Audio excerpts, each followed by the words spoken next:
Tak nampak aktivitas di rumah pribadi Bupati Muara Enim Ahmad Yani yang berada di Jalan Inspektur Marzuki, Palembang ini pasca penggeledahan yang dilakukan penyidik KPK pada Rabu malam kemarin.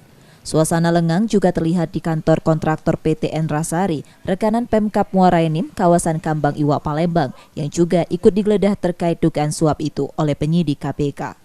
Selama 2 hari berturut-turut pasca penetapan status tersangka pada Bupati Muara Enim Ahmad Yani, Kabid Pembangunan Jalan dan PPK Dinas PUPR Muara Enim dan pihak swasta dari PT Enrasari, KPK melakukan penggeledahan di Palembang dan Muara Enim. Dari Muara Enim dilaporkan setelah Kamis petang dan malam kemarin, penyidik melakukan penggeledahan di ruang kerja Bupati dan ruang Kabid Pembangunan Jalan dan PPK Dinas PUPR Muara Enim. 2 ruangan yang sebelumnya disegel KPK sudah dibuka.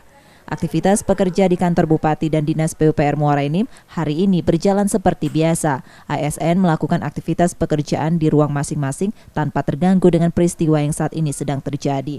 Dari 4 lokasi penggeledahan, KPK sudah membawa sejumlah dokumen untuk diperiksa sebagai kelengkapan barang bukti dugaan suap di kabupaten tersebut.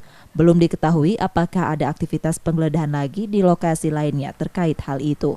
Tim Liputan Kompas TV Palembang dan Muara Enim, Sumatera Selatan.